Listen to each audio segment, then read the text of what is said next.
Desde Chile para el mundo. Divox Radio. Señal online.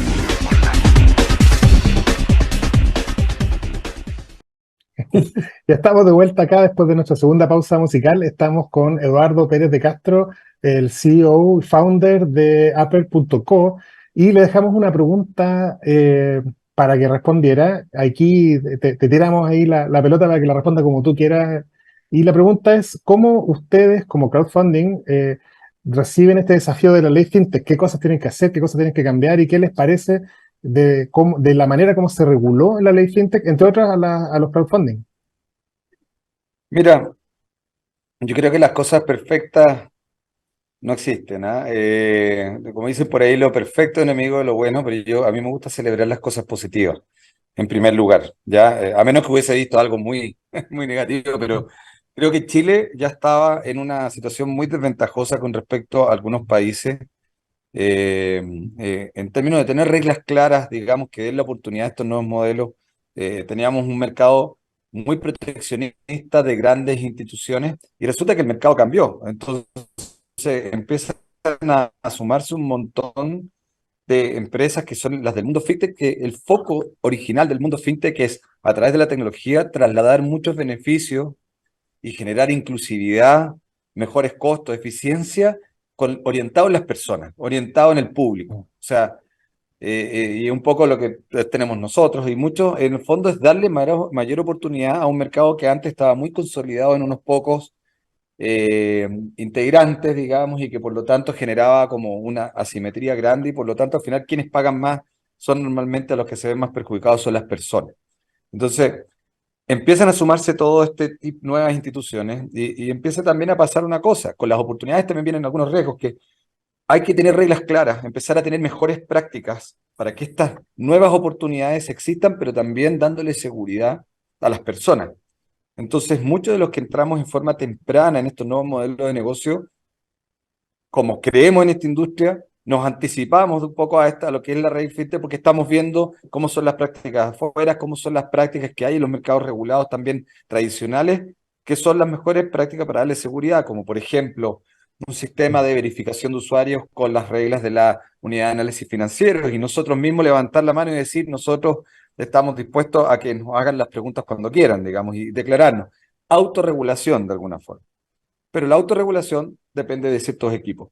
Lo importante es que de la mano después con la autorregulación que venga alguna regulación, algunas reglas claras que le den seguridad también a las personas que tienen estas primeras experiencias y evitar esos malos ratos que han pasado en otros mundos, digamos, como lo que ha pasado en el mundo cripto, lo que ha pasado, son cosas que van llevando a la regulación. Y en Chile, en particular con nosotros, con el mundo del crowdfunding, no estaba, pero sí se estaba discutiendo. Por lo tanto, de alguna forma se dio un espacio de flexibilidad donde nosotros empezamos a ocupar estos espacios que pueden ser, se puede decir, áreas grises, áreas de oportunidad, a nosotros nos gusta decir, porque en el mundo de la tecnología es muy difícil hacer todo al pie, uno tiene que ir un poco empujando esos límites de alguna forma para realmente traer nuevas oportunidades a un mercado y al final toda nueva tecnología, toda innovación de alguna forma es rupturista, pero de buena forma, digamos, y de buena forma donde nosotros nos estábamos preparando para poder, ojalá, recibir una nueva ley fintech. Y yo creo que esto nos va a traer muy buenas oportunidades porque al final va a ganar más seguridad este espacio. Con esta seguridad, obviamente las oportunidades van a ser más juntas. Lo que temíamos que fuera una ley que generara muchas barreras de entrada para estos nuevos integrantes, de alguna forma va a haber una barra mayor y nosotros ya estar posicionados en ese momento con las mejores prácticas. Seguramente va a haber una pequeña barrera mayor, pero de alguna forma una barrera que está orientada a la seguridad de las personas.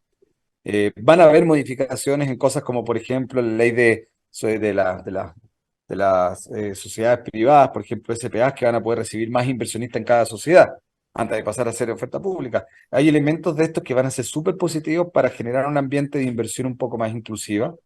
Y yo creo que es positivo al final de cuentas, porque muchos van a estar orientados a la seguridad, a la garantía y a tener unas reglas claras para quienes estamos haciendo las cosas bien, podamos actuar en forma tranquila, libre y no tener problemas con abrir cuentas en un banco, por ejemplo, porque que generen reglas que den oportunidades, porque los que hemos trabajado en el mundo, no sé, de las criptomonedas o de como que me tocó trabajar, eh, hay integrantes que son predominantes en un mercado que de alguna forma en algún momento resisten la entrada de nuevos integrantes también. Totalmente. Entonces, por un lado es la seguridad y por otro lado es emparejar un poco la cancha a este nuevo mundo. Así que, nada, en resumen eso lo veo positivo, que hayan reglas claras, que hayan oportunidades, que se esté aceptando esto del mundo del crowdfunding, que en el mundo está creciendo mucho, sobre todo hoy día que los fondos están muy restringidos con su inversión. El equity crowdfunding es una de las cosas que ha crecido hoy día en el mundo. Se Oye, ha multiplicado Eduardo, porque... perdón que te interrumpa, pero en esa misma línea, hace unos días atrás salió una entrevista a Matías Mushnik en el DF, el diario financiero, que decía que este iba a ser un año crítico para muchos startups y que iba a ser un año donde la inversión precisamente iba a estar bien en jaque, pero la inversión más en el entendido de venture capital. Pero precisamente ustedes apuntan al sentido contrario, está creciendo. ¿Cómo ven ustedes ese año 2023 que para algunos emprendedores ya lo están viendo como un año un poco complicado? Mira, hay varias aristas. El comentario de Matías es súper correcto, lo que pasa es que hay que entenderlo. A ver, nosotros en las crisis siguen habiendo mentes creativas y buenos negocios. ¿Ya? Las crisis no quiere decir que nosotros dejemos vivir la vida y que sigamos necesitando nuevas soluciones y que sigan habiendo oportunidades. Es distinto qué pasa con la inversión en los mundos, en los momentos de crisis. Entonces, nosotros venimos de un momento de hiperinflación, de inyecciones de capitales, digamos, en todos los niveles del mercado, muy grandes, donde, por ejemplo, Standard Poor's subió, el Nasdaq, las valorizaciones de las startups después de la crisis COVID fueron gigantes, hubo una carrera a invertir. Muchos fondos se secaron ahí, se invertía múltiplos, o sea, en etapas muy tempranas, valorizaciones muy grandes, porque básicamente la etapa siguiente se seguía respetando ese mayor valor porque el Nasdaq estaba volando y es una cadena, es como un efecto mariposa hacia arriba y hacia abajo. Cuando se chanta la pelota y empezamos a tener estas crisis de liquidez, cuando empieza a haber la crisis, digamos, con lo que fue, que está pasando en Ucrania, y empieza a generar todo esto que impacta a todos los mercados más líquidos, se caen las criptomonedas, se cae el Standard Poor's, y se caen las valorizaciones y nos empezamos a dar cuenta que de alguna forma estábamos en un momento de sobrevalorización de muchos proyectos. Mm. Cuando se caen las acciones del Nasdaq, se caen las acciones de la serie anterior de inversión y así para abajo hasta los proyectos de etapa temprana. Y los VCs que quedaron invertidos en esas etapas se pillaron un poco los dedos y empiezan a darse cuenta que tienen que ser mucho más ácidos para invertir. Y hoy día, ¿qué es lo que pasa? Muchos fondos no tienen tanto capital para invertir porque ya no han invertido de esa etapa anterior. Muchos fondos que tienen para invertir se tienen que estar, que tuvieron una burbuja, una carrera de no quedarse fuera e invirtieron a muchas valorizaciones y hoy día, ¿en qué se traduce? Eduardo, parece que de nuevo tenemos algún problema con tu conexión. Por un lado, como Y hay menos agua en la piscina de la inversión, la inversión VC privada se cayó un 40% este año, en algún momento un 30 hasta un 40%. ¿Qué pasa con buenos proyectos, buenos negocios que necesitan capital para seguir avanzando? Buenos negocios en el contexto actual, ujú, ¿ya? En el contexto actual, que sea un buen negocio no quiere decir que va a recibir inversión. Entonces, si se caen estos VC a los cuales se acercaban, ¿cuál es la lógica? Darse vuelta a más inversionistas. Y por eso que el equity crowdfunding creció, se duplicó en el mundo, digamos. Han crecido la apertura de proyectos buenos a una comunidad más inclusiva, gracias a que también en paralelo existieron estas soluciones. Hay proyectos como Aper y otros en Estados Unidos, y Brota, o sea, básicamente está coincidiendo que está habiendo una crisis sobre los fondos capitales y esto le está dando la oportunidad a un mercado mucho más amplio de invertir y proyectos que antes solo levantaban con VC porque era la tremenda oportunidad, ahora están abriéndose a invertir con un mercado más exclusivo porque al final ellos necesitan capital. Entonces está coincidiendo la tecnología, la solución, con una contingencia de mercado, de abrir la inversión a más inversionistas y eso puede ser una oportunidad para muchos de nosotros. Entonces, y por otro lado, los startups también tienen que ponerse mucho más conscientes de invitar a los inversionistas con una invitación a un buen negocio de una forma correcta y ser mucho más realistas en las invitaciones. Esas valorizaciones gigantes tienen que ajustarse de todas maneras. Entonces, hoy día la premisa es: levanta lo justo, invita a un inversionista para hacerlo feliz y tener mucho más conciencia que uno tiene que invitar a invertir para darle una buena experiencia a ese inversionista. Por lo tanto, hay que revisar muy bien los proyectos y uno como inversionista también tiene que saber leer esas cosas, informarse antes de invertir. Es responsabilidad por las dos partes. Pero, como escuché por ahí, si yo invito a alguien a un viaje y le digo que voy a llegar no sé, voy a llegar en 4 horas voy a llegar en media hora a Viña, digamos, y de repente estoy en la mitad del camino, no he llegado ni a Casablanca y todavía, todavía estoy en el auto, en un viaje más largo, digamos.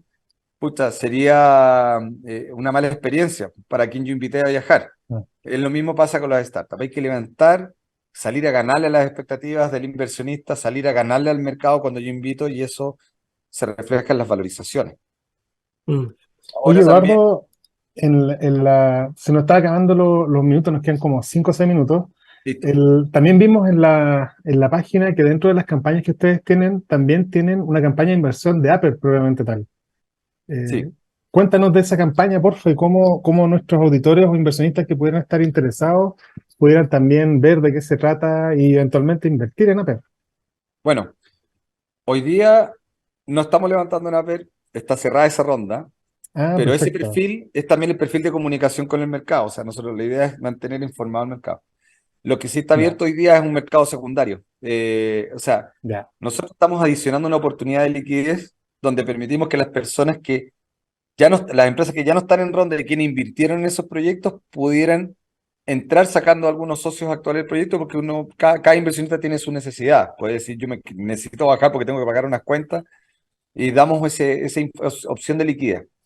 Nosotros hicimos 2 rondas muy pequeñas, a diferencia de otras startups. Nosotros quisimos ir recibiendo inversión de a poco para llegar a ir validando cada vez más el modelo. Y iniciando el próximo año, nosotros ya estamos planificando una siguiente ronda que está todavía en definición si vamos a hacerlo a través con la comunidad o vamos a recibir alguna inversión estratégica o una combinación de ambas, que creemos que es la forma más correcta. Hicimos 2 rondas pequeñas, que para el mundo de inversión no es tanto, 80 millones de pesos para un proyecto con alta complejidad, pero siempre buscando ser muy sustentables, partimos desde muy temprano diciendo no queremos quemar plata, queremos ser un equipo, estresarnos lo máximo nosotros y automatizar lo más posible. Y a diferencia de muchos de este mundo del crowdfunding, nos enfocamos ujú, mucho en la inversión de tecnología para automatizar lo más posible, automatizar los contratos, automatizar las estructuras digitales, automatizar las acciones para que un founder las pueda ver en una plataforma y no preguntándonos a nosotros, no preguntándole a los abogados. Entonces, nos pusimos estrés en el equipo en algún momento, a los circo pobres, y eso nos dijimos, ¿qué cosas se pueden automatizar antes de tener que contratar a una persona? Y nos enfocamos en desarrollar lo más posible para automatizar. Y ahora, bueno, ya esta última parte del año, sobre todo con lo que acabamos de conversar, hemos ganado mucha atracción. Hoy día tenemos como 12 rondas. Algunas levantan en privado a todo esto, no se ven en Apple cuando ujú. uno entra, y otras Ya, levantan en público, porque algunas tienen comunidades propias.